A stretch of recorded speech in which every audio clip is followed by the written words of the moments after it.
SLBC ఘటన జరిగి నేటికి 7వ రోజు పూర్తి అవుతుంది. ఈ నేపథ్యంలో ఎస్ఎల్పి సొరంగంలో పనిచేస్తున్నటువంటి జార్ఖండ్కు సంబంధించినటువంటి కార్మికులంతా కూడా పూర్తి భయానక వాతావరణం ఉంది ఇక్కడ. కాబట్టి ఇక్కడ నుంచి తమ సొంత ఊర్లకు వెళ్ళిపోతున్నామంటూ వెళ్తున్నటువంటి దృశ్యాలను మనము చూడవచ్చు. ఇది దోమలపెంటకు సమీపంలో ఉన్నటువంటి బస్టాండ్ ఆవరణలో దాదాపు దాంట్లో పనిచేస్తున్నటువంటి వందల సంఖ్యలో కార్మికులంతా కూడా ఇక్కడి నుంచి తమ సొంత రాష్ట్రాలకు తరలి వెళ్ళి అక్కడే జీవనం కొనసాగిస్తామంటూ కూడా చెప్తున్నటువంటి పరిస్థితి ఇక్కడ కనిపిస్తుంది. ముఖ్యంగా మనతో కొంతమంది మాట్లాడడానికి కూడా వాళ్ళ విజువల్స్లో కూడా చూడొచ్చు. వాళ్ళకి సంబంధించినటువంటి పూర్తి సామాగ్రిని కూడా తీసుకువెళ్తున్నారు. అంటే ఇక్కడ వచ్చేటప్పుడు తీసుకొచ్చినటువంటి వారికి సంబంధించినటువంటి నిత్యావసర వస్తువులతో పాటు వాళ్ళందరూ కూడా వెళ్తున్నారు. ప్రజెంట్ మన దగ్గర ఉన్నారు కొంతమంది, వాళ్ళతో కూడా మాట్లాడదాం. भाई आप क्या हो रहा है, कहाँ जा रहे हो, कहीं को जा रहा है? यहाँ से जा रहे हैं, यहाँ कंपनी में काम करते हैं, घर जा रहे हैं। कहीं को काम करने की इच्छा नहीं है। ओके। हाँ। ये इंसिडेंट होने के बाद पूरा एक्सीडेंट होने की वजह से मन नहीं लग रहा है काम करने का। ओके, फिर वापस आ जाएंगे? सर देखिए अभी कोई कहा नहीं जा सकता है वापस आएंगे या नहीं आएंगे। पूरा कितने आदमी जा रहा? आपके टोटल गिनती तो नहीं हुआ है पर हैं 25-30 आदमी हैं अभी। ओके। Okay sir. अब तुम्हें कितने साल से यहाँ काम करना? वो दिन आप अंदर है क्या? ना अंदर थे सर। क्या चल रहा वो दिन? उस दिन तो बोरिंग चालू था, बोरिंग चल रहा था, बोरिंग चलने के दरमियान भी ऐसे हुआ है। ओके। हाँ। कितने साल से कर रहा काम? 10 साल से कर रहे हैं। कैसे रहते रोज रेगुलर ड्यूटी आपको? रेगुलर ड्यूटी करते थे, सब सही था, पहले बहुत अच्छा था। ओके। बाद में ये लूज आया, लूज आने के कारण से ऐसे हो गया। पहले कितने सुबह में कितने जाते अंदर, कितने बजे का आते अंदर? अंदर 50 आदमी थे, 50 से 60 आदमी हैं। आपके फ्रेंड्स भी है ना वो अंदर वाले?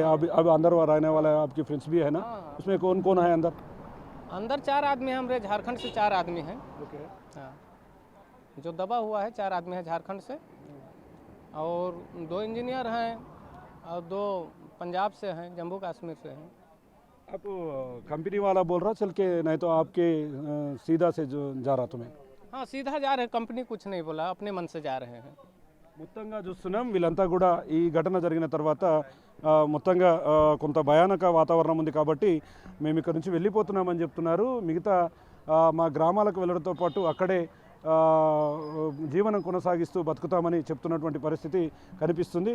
బాయ్ బోలే आप कहाँ से आ गए, अब कहाँ जा रहे हो तुम्हें? नहीं जा रहे हैं कहीं। ఠీకే ఠీకే. ఇక చూస్తున్నాం చాలామంది కూడా ఉన్నారు, ఎందుకంటే దాంట్లో పనిచేసేటటువంటి చాలామంది కార్మికులు కూడా ఇక్కడ ఉన్నటువంటి పరిస్థితిని మనం విజువల్స్లో చాలా క్లియర్ కట్గా చూడవచ్చు. మొత్తంగా 7 రోజులు గడిచిన సందర్భంలో ఇప్పటికీ లోపల చిక్కుకున్న వారికి సంబంధించినటువంటి ఆచూకీ లభ్యం కాకపోవడంతో తమ కుటుంబాల నుంచి తమకు ఫోన్లు వస్తున్నాయి. కాబట్టి మేము ఇక్కడ నుంచి వెళ్ళిపోతున్నాము, తిరిగి వస్తామో రామో తెలియదు. ఒకవేళ మాకు నీట్గా ఉంటే ఇదంతా ఉంటే కూడా ఒకవేళ ఆలోచిస్తామని కూడా చెప్తున్నటువంటి పరిస్థితి. भाई बोले आप कहाँ से आ गए, कहाँ चल रहे हो? झारखंड से, झारखंड को वापस जा रहे हैं झारखंड। हाँ, कितने साल से यहाँ काम कर रहा है? 2012 से। ठीक है ठीक है ठीक है. अब कहीं को चल रहा है यहाँ से? यहाँ काम करने लायक नहीं है, खतरा है। क्या हो रहा भाई, क्या कहीं को चल रहा? अब इधर से तुम चलना है आपको गाँव को? मैं अभी घर जा रहा हूँ, झारखंड, गढ़वा जिला झारखंड से। ओके। तो अभी ये हादसा हुआ है, उसकी वजह से मैं डर रहा हूँ। हाँ, फिर आने वाले हैं? और वो मेरा तो इधर कुछ नहीं है, मैं नहीं बता सकता। बुलाएगा तो आ सकता है, वो काम बढ़िया से हो जाए तो। पर भी मैं जहाँ हुआ है हादसा उससे पीछे ही रहूँगा, आऊँगा तो। पर फिर गांव में क्या करेंगे आप? मैं दूसरा साइड में जाऊँगा, दूसरा जगह थोड़ी है कि एक ही जगह यही का है। पूरा कितने आदमी चल रहा है यहाँ से? पूरा यहाँ से निकल रहा हूँ आप लोग सुबह से, कितने आदमी अंदर से चल रहा? अभी के फिलहाल में तो अभी आदमी 100 है, और डेली आदमी जा रहा है। डेली आदमी जा रहा है, फिर आता है ना आता? अब सभी का तो मन का बात मैं नहीं जान सकता हूँ, तो वही मैं तो आऊँगा तो मैं जहाँ पे हादसा हुआ है वहाँ पे आगे नहीं जाऊँगा, मैं पीछे ही रहूँगा।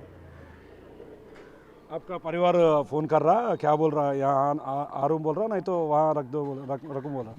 ना, ऐसा घर परिवार कोई नहीं, किसी का नहीं बोलेगा। वो बोल रहा है कि जितना जल्दी बन सके घर आ जाओ। చూస్తున్నాం. ఇది ఇక్కడ పరిస్థితిని చూస్తే ఇన్సిడెంట్ జరిగిన తర్వాత తమ రాష్ట్రాలకు సంబంధించిన వారు కూడా లోపలనే ఉండిపోవడం, అక్కడ వారి కుటుంబ సభ్యులకు తెలియడంతో మీరంతా తిరిగి రావాలి, ఇక్కడికి రావాలి, ఇక్కడనే వచ్చిన తర్వాత మనం ఇక్కడే జీవనం కొనసాగిస్తూ బతకవచ్చు అని చెప్పి కూడా వాళ్ళ కుటుంబాలు చెప్తున్నాయి. ఒకవేళ పరిస్థితులు అనుకూలిస్తే తప్ప తిరిగి మేము ఇక్కడికి రామని చెప్పి కూడా ఇక్కడ ఉన్నటువంటి వారంతా కూడా చెప్తున్నటువంటి పరిస్థితి కనిపిస్తుంది. ఓవరాల్గా 7వ రోజుకు చేరుకున్నటువంటి ఈ రెస్క్యూ ఆపరేషన్లో ఇక్కడ ఉన్నటువంటి వీళ్ళంతా కూడా వెనుదిరుగుతుండడంతో పూర్తిగా కార్మికులంతా కూడా నిరాశతో వెనుదిరుగుతున్నటువంటి పరిస్థితి. మరి ఇక్కడికి వస్తామో రామో కూడా తెలియని పరిస్థితిలో మేము ఇక్కడ నుంచి వెళ్తున్నాం. ఈ భయానక ఘటన నుంచి బయటికి వెళ్ళిపోతున్నామంటూ కూడా ఈ టన్నెల్లో పనిచేస్తున్నటువంటి కార్మికులు, వివిధ రాష్ట్రాలకు సంబంధించినటువంటి కార్మికులు చెప్తున్న పరిస్థితి ఇక్కడ కనిపిస్తుంది. ఇది ఇక్కడ update. Camera person Nageswara Shankar, Big TV, SLBC నుండి.